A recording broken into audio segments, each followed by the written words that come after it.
Bienvenue au Balado Urbania. Bonjour et bienvenue au pire moment de l'histoire avec Charles Beauchesne, le podcast où on s'attarde aux détails les plus sinistres de notre grande aventure en tant que race humaine. Juste question de se rappeler que tout a toujours été un peu de la boîte depuis les hommes des cavernes. Donc, aujourd'hui, on jette un coup d'œil au pire de l'Église catholique. L'Église catholique, cette institution qui a marqué l'histoire par son influence sur des millions de croyants dévoués à travers le monde, ainsi que par un paquet d'autres affaires beaucoup moins le fun, constamment balayées sous le tapis, genre torture, chasse aux sorcières, massacre de protestants, d'homosexuels, guerre de religion, les croisades, l'Inquisition espagnole et tout ça, en étant parfaitement à l'aise de garder dans ses rangs beaucoup de pédophiles en position de pouvoir avec accès illimité à des enfants qui chantent. Anyways, la personne en charge de tout ça s'appelle le pape. Oui, je sais qu'aujourd'hui on est habitué à des souverains pontifs 2.0 qui font de gros efforts sur Twitter pour être ouverts d'esprit sur le fait que les gens devraient porter des condoms. Mais voyez-vous, si on décidait de jeter un coup d'œil par le trou de la serrure historique du Vatican, on découvre assez vite qu'un gros tas de papes trempait dans des histoires de corruption, scandales sexuels, meurtres politiques, fourrés des animaux, et tout ça à des époques où le pouvoir papal était transféré bien souvent aux plus fortunés, aux plus influents, quand c'est pas tout bonnement de père en fils. Mais Charles, c'est impossible, le pape a fait vœu de chasteté. Commencez-vous à comprendre le nœud du problème? Alors attachez votre mitre avec de la broche. Ouais, ça, le mitre, ça, c'est le chapeau du pape. Je me suis préalablement chargé de faire la recherche Google « What's the name of the fucking Pope hat ?» Parce que c'est parti pour le palmarès des pires papes. On voit le générique.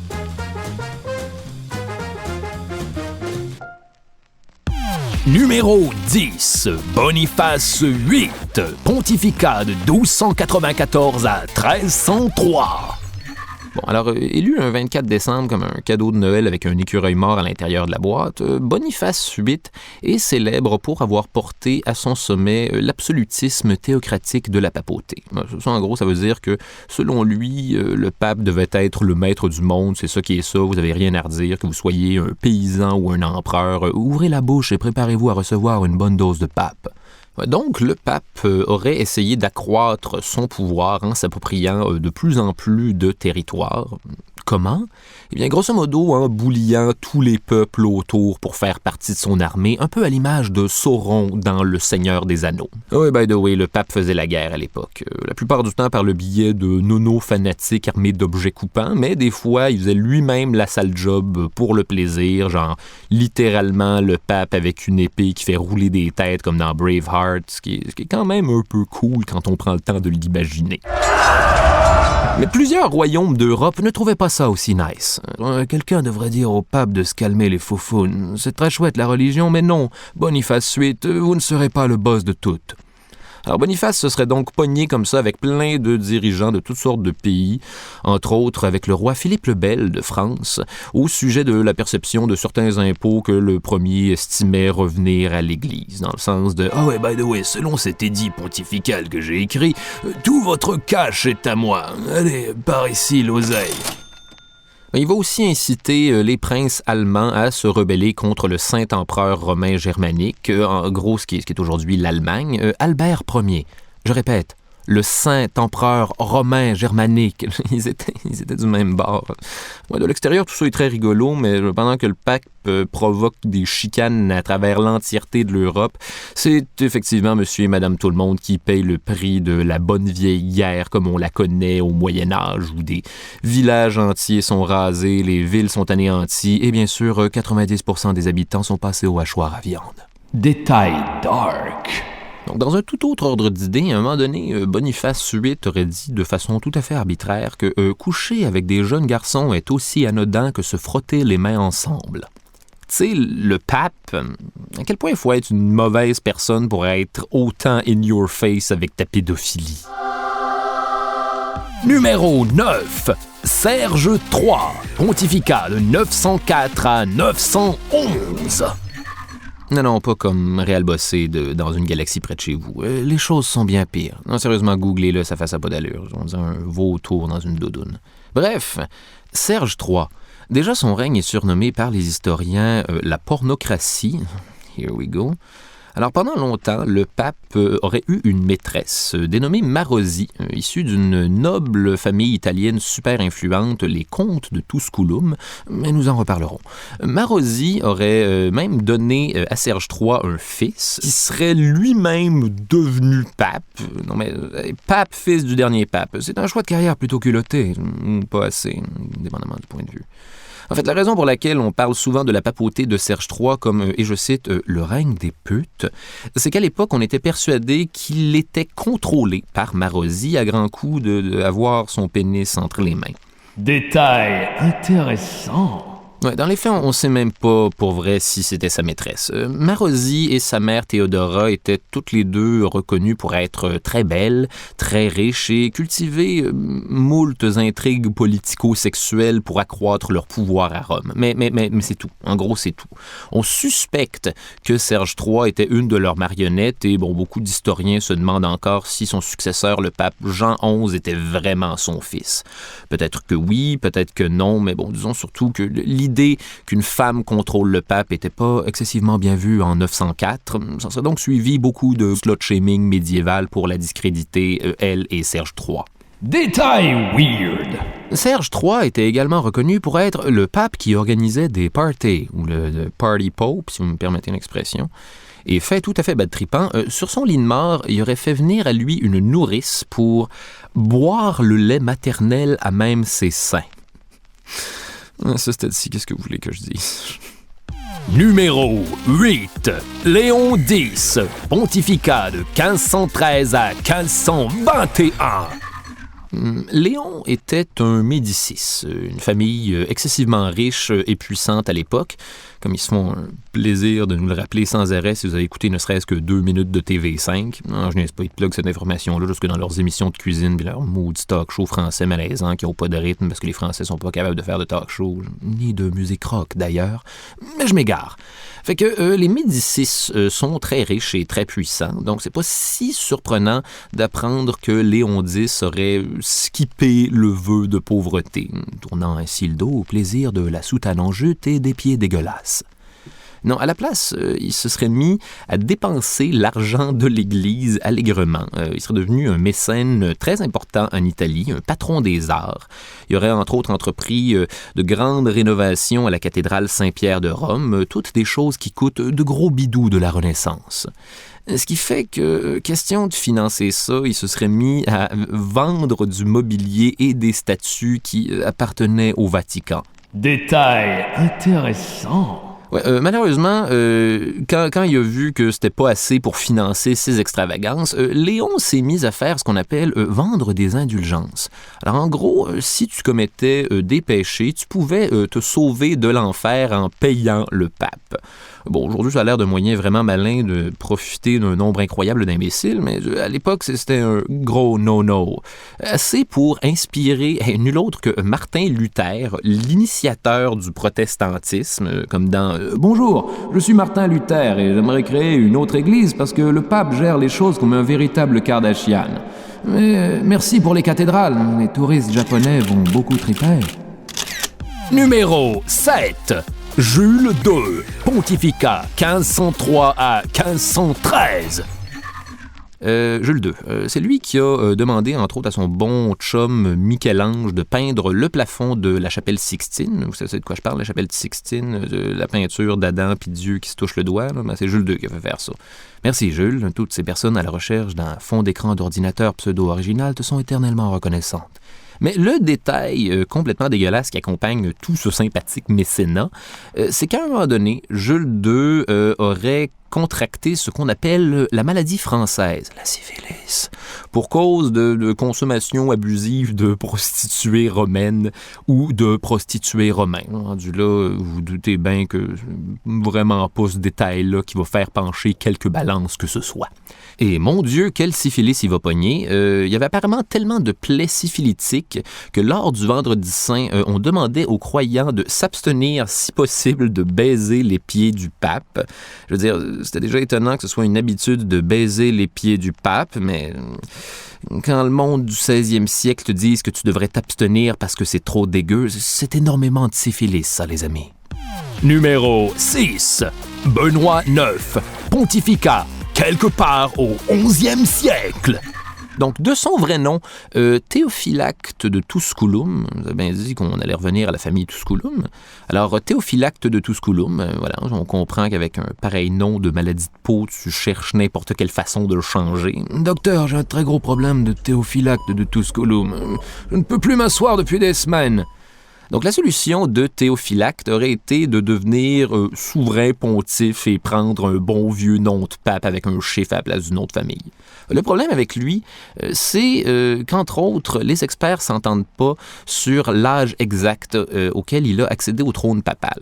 Certains disent qu'il aurait eu 20 ans, d'autres disent qu'il avait à peine 12 ans, mais une chose est sûre, il était beaucoup trop jeune pour être pape. T'étais à la tête des armées de la chrétienté. T'es considéré par tout le continent, sauf les Juifs, comme le représentant de Jésus sur terre. C'est beaucoup de pouvoir à mettre entre les mains de quelqu'un avec une moustache molle, plein d'hormones pis de colère qui n'a pas de contrôle sur ses érections. On l'a décrit comme un être si exécrable et abject qu'il en donnait froid dans le dos. En fait, la majorité des témoignages qu'on a sur son pontificat sont des extraits des journaux intimes de ses cardinaux qui, pour la plupart, disent grosso modo « Cher journal, le pape est si exécrable et abject qu'il m'en donne froid dans le dos. » Détail intéressant. Dans le livre de Gomorrhe, qui est un traité du 11e siècle sur la sodomie chez les papes, et si seulement je niaisais, mais non, en 1051, il faut croire qu'il fallait vraiment faire le point là-dessus. Bref, on le décrit comme un démon en costume de prêtre, dans un ouvrage, je le rappelle, spécialement dédié aux papes qui aimaient tellement la sodomie que ça s'est ramassé dans un livre pour rappeler aux papes de ne pas se sodomiser. Je vous le donne en mille, Benoît IX était très homosexuel. Ce qui en soi ne fait évidemment pas de toi une mauvaise personne, c'est surtout que les choses vont devenir un peu compliquées quand on va lui demander d'essayer d'arrêter d'être le pape. Ce qui s'est produit, c'est qu'en 1044, ses opposants politiques vont le chasser de Rome et le remplacer par le tout nouveau Sylvestre III. Évidemment, les Tusculum l'ont pas pris, alors ils ont envoyé une armée lui faire sa fête. Benoît est redevenu pape, mais finalement, il a décidé que ça y tentait plus, alors son parrain est venu le remplacer en tant que Grégoire VI. 2 semaines plus tard, Benoît a décidé qu'en fin de compte, ça lui retentait, alors il est revenu reprendre Rome. Puis on se ramasse dans une espèce de situation papale super awkward où Benoît est pape, Grégoire VI est encore considéré comme le pape par une grande partie de la population, et croyez-le ou non, c'est le Q qu'a choisi Sylvestre III pour revenir essayer d'être pape lui aussi. Et en fin de compte, c'est le Saint-Empereur romain germanique qui a décidé que c'était lui qu'on gardait pour acheter la Vierge de paix. Le saviez-vous? Le pape ayant connu la papauté la plus courte est Stéphane II. Sacré pontife en 752, il meurt d'une crise d'apoplexie. Désolé Stéphane, ce n'était pas fait pour arriver. Par ailleurs, le pape dont le règne fut le plus long n'est nul autre que Saint Pierre lui-même, qui aurait été pape de l'an 32 à 67, pour un total de 35 années de service, et ce, en plus d'avoir personnellement connu Jésus, by the way. Qu'est-ce que vous voulez? Dans la vie, il y en a qui ont simplement toutes. Numéro 5. Urbain II, pontificat 1088 à 1099. Urbain, c'était un bon diplomate, puis il y avait beaucoup de leadership, de belles qualités pour le chef d'une institution puissante. C'était probablement le plus religieux des papes sur notre liste. En fait, tellement pieux que quand il apprenait qu'un de ses cardinaux était marié ou avait des bâtards, il les emprisonnait et vendait leur famille en esclavage. Jusqu'ici, tout est normal en 1088. Mais si aujourd'hui, on se rappelle d'Urbain II, c'est que c'est le pape qui a déclenché la première croisade. En gros, les amis, les croisades, c'est le pape qui se serait dit « Hey, je pensais à ça, Jérusalem en Palestine. Ça dit ici que Jésus de Nazareth est allé faire un paquet d'affaires super importantes là-bas. Ça devrait être à nous. » Oui, mais votre sainteté, la ville est déjà occupée par beaucoup de musulmans. Eh bien, voici ce que nous allons faire. Nous allons rassembler tous les chevaliers weirdo obsédés par Dieu au point d'en être borderline psychopathes disponibles et les envoyer là-bas faire des milliers de victimes juives, musulmanes, hommes, femmes et enfants confondus avec du gros viol dans le tapis. Et si possible, j'aimerais qu'on répète l'expérience 9 fois dans l'histoire avant de dropper la balle en 1272 parce que c'est trop difficile et ça nous tente plus. Tout ça ne servira à rien. Voilà, Urbain II, le gars qui a mis à la mode ça. Numéro 4, Étienne VI, Pontificat 1378 à 1389. Bon, techniquement, son nom en latin, c'est Stéphanus, mais il semblerait que la personne qui traduisait le nom des papes trouvait que Stéphane, ça sonnait trop technicien en informatique avec une très longue queue de cheval pour être pape. Alors voilà, c'est Étienne.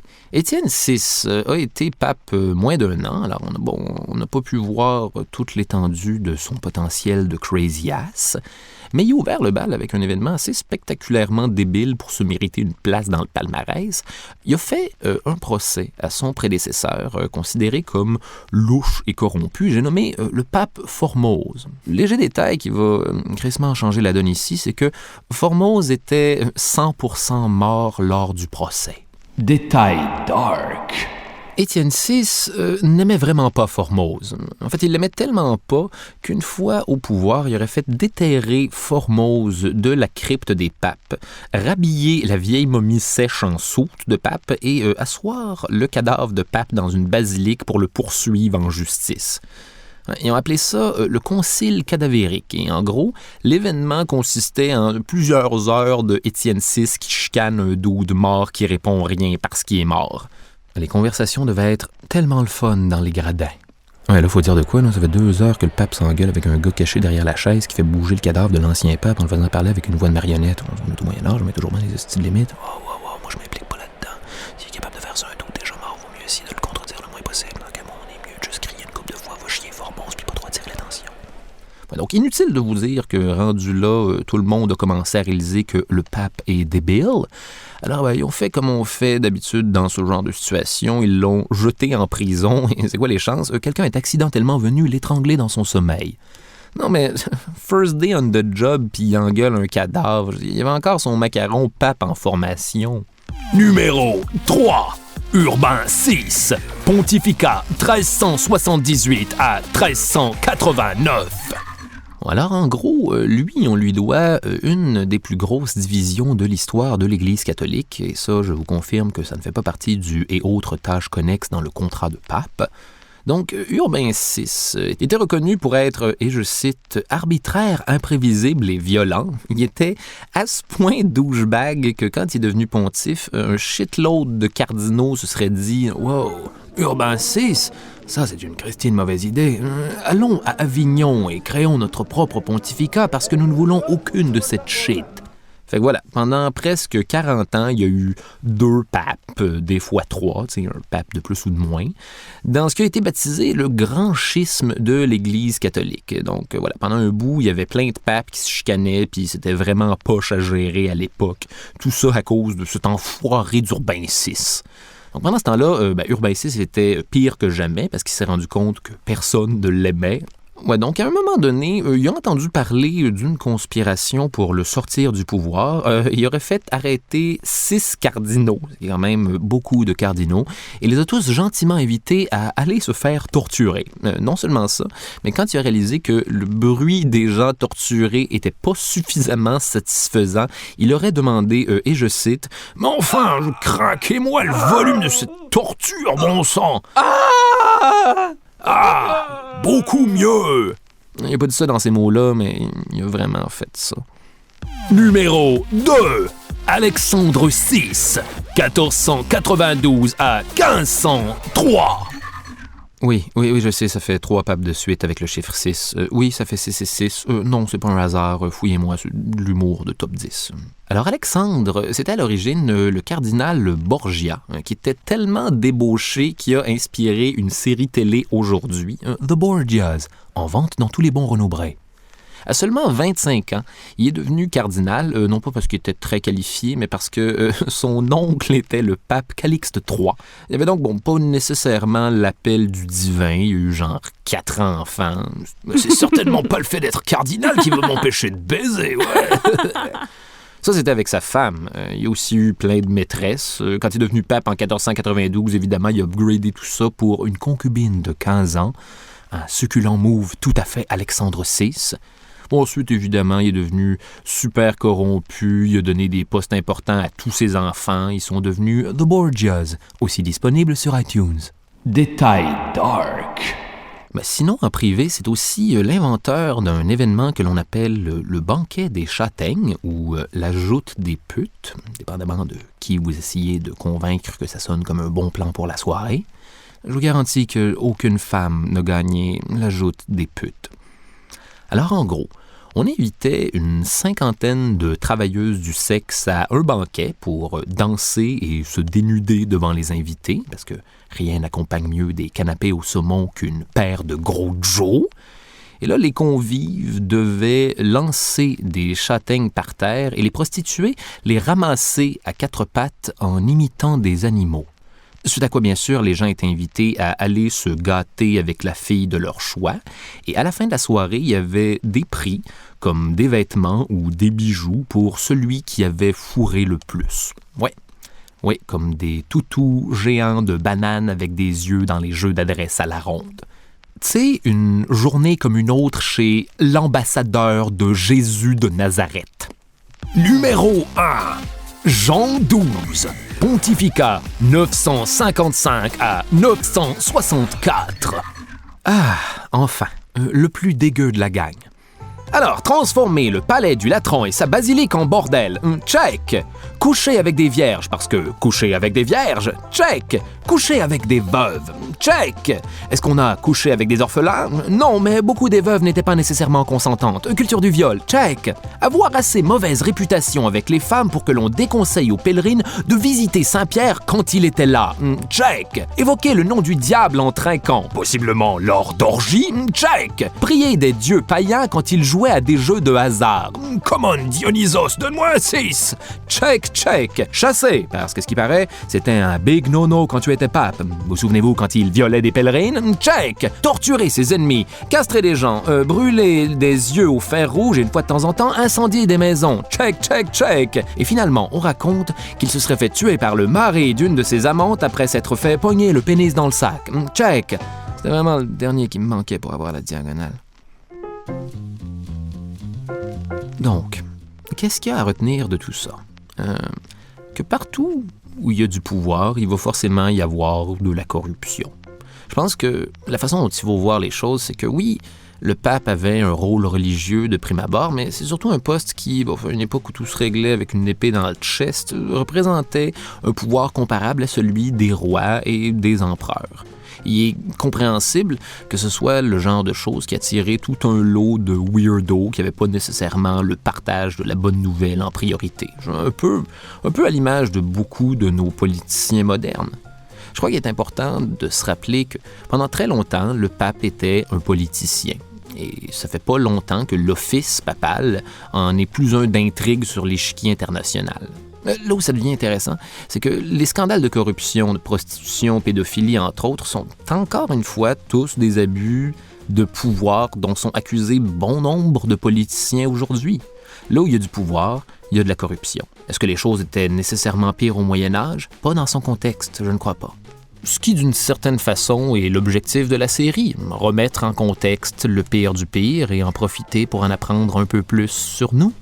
Sinon, dans le pire des cas, j'espère que tout ça aura contribué à vous faire sentir un peu moins mal de transformer toutes ces églises en condos. Je m'appelle Charles Beauchesne, et le cauchemar se poursuit dans un prochain épisode. Les pires moments de l'histoire, c'est au texte et à la recherche, Charles Beauchesne, Audrey Rousseau et Catherine Thomas. Pour Urbania, la rédactrice en chef, Barbara Judith Caron. Et la productrice exécutive, Raphaël Huysmans. Le balado Les pires moments de l'histoire avec Charles Beauchesne est une production d'Urbania. C'était un balado Urbania. Abonnez-vous donc et notez l'émission sur iTunes ou Google Play. E-boy.